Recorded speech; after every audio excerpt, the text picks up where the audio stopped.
இதுக்கப்புறம் வந்தது மகாநதி அப்படிங்கிற சீரியல் என்ன படப்பட பார்க்க எல்லாரும் சென்னைக்கு திரும்பலாம் சொல்லி சென்னைக்கு திரும்பிச்சாங்க. அங்கே வந்து பார்த்தீங்கன்னா அங்கேயே வந்து அங்கே அந்த 2 ஃபேமிலி வந்து வந்துட்டாங்க. எங்களுக்கு இருக்க இடமே இல்லை, உங்கள் வீட்டில் தங்கிக்கணும்னு சொல்லிட்டு உடனே காவேரிக்கு கால் பண்ணுறாங்க. என்னம்மா சொல்கிறேன், ஆமாம் அவங்களுக்கு இருக்க இடம் இல்லையா, அதனால் அவங்க 2 பிள்ளையை கொடுத்துட்டு இங்கே வந்துட்டாங்க, இப்போ என்ன பண்ணுறதுன்னு தெரியல அப்படின்னு சொல்கிறாங்க.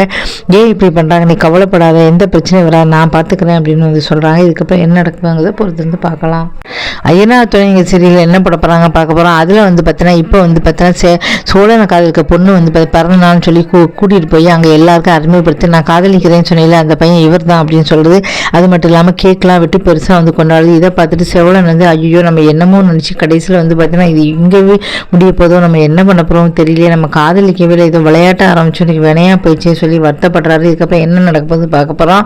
இதுக்கடுத்து தனம் அப்படிங்கிற சீரியலில் என்ன போட போகிறாங்க அப்படின்னு நம்ம பார்க்க போகிறோம். தனம் அப்படிங்கிற சீரியலில் என்ன போடுறாங்கன்னா தனம் வந்து பார்த்தீங்கன்னா அழுதுகிட்டு இருக்காங்க. அவள் அப்பா வந்து பார்த்தீங்கன்னா வேறு யாரோ மாப்பிள்ளை கல்யாணம் பண்ணி கொடுக்குறாங்க, ஜவுளி இருக்கிறதுக்காக கடைக்கு போகிறாரு. அதே சமயம் அங்கே வந்து பார்த்தீங்கன்னா அவங்க அம்மா வந்து பார்த்தீங்கன்னா வேணுனே இந்த குமரனுக்கு வந்து பார்த்தீங்கன்னா கதிருக்கு வந்து அவங்க அம்மா வந்து மருந்தை குடிச்சு ராதிகாவை தான் கல்யாணம் பண்ணிக்கணும்னு சொல்லிட்டாரு. ராதிகாவுக்கும் அவருக்கும் வந்து திருமணம் நிச்சயம் ஆயிடுச்சு. அதை தனத்துக்கும் வேறு அப்பா வந்து தங்கச்சி பார்த்து சொல்கிறாங்க, எங்கள் அண்ணனுக்கு என்ன குறை இருக்குது, ஏன் உங்களை கல்யாணம் பண்ணிக்க மாட்டேன் அப்படின்னு சொன்னீங்க கேட்குறாங்க. தனம் வந்து கதிரை பார்த்து நான் மட்டும் எங்கள் அவர் சந்தோஷமாக இருந்தேன் அத்தை வீட்டில், உங்களால் தான் இன்றைக்கி பிரச்சனை வந்து எங்கள் அத்தை வேண்டான்னு என்னை வெளியில் வட்டிட்டாங்க, வாழ்க்கையை கெடுத்துட்டீங்க சொல்லி அழுறாங்க. இதுக்கப்புறம் என்ன நடக்க போகுதுங்கிறது பார்க்கலாம். சிந்து பெரிய தொல்லை என்ன பண்ண போகிறாங்க பார்க்க போகிறோம். சிந்து பெரிய தொல்லை வந்து இப்போ உண்மை தெரிஞ்சு போச்சு. இப்போ அம்மா தெரியும் கீழே விழுந்துடுறாங்க. உடனே ஆர்மி கொண்டு ஆஸ்பத்திரியில் அட்மிட் பண்ணாங்க. 6 மாதம் முன்னாடியே சொன்னேனே இவங்க அம்மாவுக்கு தலையில் அடிபட்டுருக்கு, 3 மாதம் இறந்து போயிடுவாங்க அப்படின்னு சொன்னேனே யாருமே சொல்லலையா அப்படின்னு சொல்கிறாங்க. இதை கேட்டு பற்றியா அந்த பைரவி எப்படி மறைச்சிருக்கான்னு சொல்லிட்டு ஓடி வந்து பைரவி கண்ணத்தில் ஓங்கி அடிக்கிறாரு. இதுக்காக எங்கள் அம்மா வந்து உண்மையை நீ மறைச்ச அப்படின்னு சொல்லி உடனே பைரவி வந்து கதறி அழுறாங்க. யாருக்கும் தெரியக்கூடாதுன்னா மறைச்சே இருந்தாலும் நீ மறைச்சே தப்புன்னு சொல்லி திட்டுறாங்க. கண்மணி அன்புடன் அப்படிங்கிற தொல்லை என்ன பட போகிறாங்க பார்க்க போகிறோம். கண்மணி அன்புடன் தொல்லை இப்போ கண்மணி வந்து கோச்சிட்டு வந்துட்டாங்க. வெண்ணிலாவை காதலிச்சாங்க, உண்மை தெரிஞ்சு போச்சு. இப்போ அன்போட அம்மா வந்து வராங்க. அன்பு அம்மாவை பயங்கரமாக திட்டி விட்டுறாங்க. எல்லாருமே சேர்ந்து என் காதலை வந்து மறைச்சிட்டிங்களே, வாழ்க்கையில் நீங்கள் ஏழைனா உங்களுக்கு அவ்வளோ இலக்காரமாக போச்சு அப்படின்னு சொல்கிறாங்க. அப்போ 2 குழந்தைகள் வந்து எங்களுக்கு பசிக்குது, நாங்கள் சாப்பிடவே இல்லை சித்தி அப்படின்னு சொல்லுது.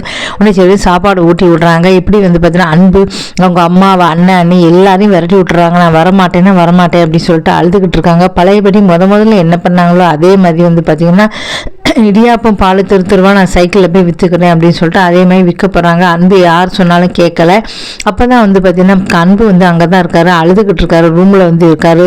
அப்பா வந்து பார்த்தீங்கன்னா அங்கேருந்து இது வந்து அண்ணி இடியாப்பம் தான் வச்சுன்னா உடனே அதை வாங்கி சாப்பிட்றாரு, அழுதுகிட்டே சாப்பிட்றாரு. 2 பேரும் ஒன்று சொல்லுவாங்களா இல்லையாங்கிறத பொறுத்து இருந்து பார்ப்போம். இதுக்கப்புறம் வந்து பார்த்தீங்கன்னா சின்ன மருமகள் தொல்லை வந்து பார்த்தீங்கன்னா இப்போ வந்து சேதுக்கு வந்து விஷயம் தெரிஞ்சு போச்சு. கண்டிப்பாக வந்து பார்த்தீங்கன்னா இவன் போஸ் கண்டுபிடிச்சிருக்கவே மாட்டான். இப்போ 1 கோடி ரூபா அப்பா கொடுக்குறாரு அப்படின்னு சொல்லி கண்டுபிடிக்க மலையில் போய் கேட்குறாரு. அங்கே வந்து சொல்லிச்சு ஆமாங்க ஒரு பொண்ணு தான் வந்து அங்கே மலையில் உள்ளவங்க சொல்கிறாங்க, ஒரு பொண்ணு தான் வந்து கஷ்டப்பட்டு எடுத்தது, ஒரு பையன் வந்து அடித்து தலையில் அடித்து தூக்கிட்டு போனால் நான் பார்த்தேன் அப்படின்னு சொல்கிறாங்க. இப்போ வந்து தெரிஞ்சு போச்சு. அப்போ தமிழ்கிட்டேருந்து பிடிங்கின்னு போகிறது கண்டிப்பாக அந்த இவனாக தான் இருக்கும் அப்படின்னு சொல்லிட்டு அவசரமாக வராரு. அதே சமயம் கல்யாணம் நடக்குமா நடக்காதா அப்படி தெரியல. கார் வந்து உள்ளே வந்துடுது. எல்லாரும் மேலே தாத்தோட வந்து பொண்ணு வந்துட்டாங்க. இதுக்கப்புறம் 1 கோடி வாங்கிக்கோ அப்படின்னு சொல்கிறாரு. 1 கோடியை வந்து கொடுக்க விடுவாங்களா செய்து அப்படிங்கிறத பொறுத்து வந்து பார்ப்போம். தென்றலே மெல்ல பேசு அப்படிங்கிற தொடர்கதை வந்து இப்போ நல்லபடியாக போய்கிட்டு இருக்கு. இப்போ இன்ஸ்பெக்டர் கல்யாணம் பண்ணிக்க போகிறாரா இல்லை வந்து பார்த்தீங்கன்னா ஹீரோ வந்து கல்யாணம் பண்ணிக்க போகிறாரா, யார் வந்து இளமதியை கல்யாணம் பண்ணிக்க போகிறாரு அப்படின்னு வந்து த்ரில்லிங்காக போய்கிட்டு இருக்கு. இளமதிக்கு வந்து பார்த்தீங்கன்னா இப்போ வந்து கல்யாணம் நடக்க போகுது. நான் தான் வந்து பார்த்தீங்கன்னா இப்போ அவளை தொட்டு வந்து பார்த்தீங்கன்னா சந்தனாலாம் வந்து பூசப்படுறேன்னு சொல்லி போகிறாரு. வேணுன்னே அவருடைய பொருளை வந்து மறைச்சி வச்சுறாரு. இன்ஸ்பெக்டர் அந்த சமயத்தில் கரெக்டாக கால் பண்ணி திட்டுறாங்க. உன்னுடைய பொருளை ஒருத்த வந்து மறைச்சி வச்சுட்டு பேசுகிறான்னு உடனே பயந்து போய் போக்குறாரு. நான் தான் சொன்னேன் இல்லை அவள் ஏன் பொண்டாட்டி அவளை தொடக்கூட முடியாதுன்னு சொல்லி பெருசாக வந்து கத்துறாரு. இதுக்கப்புறம் என்ன நடக்குங்கிறத பார்க்கலாம்.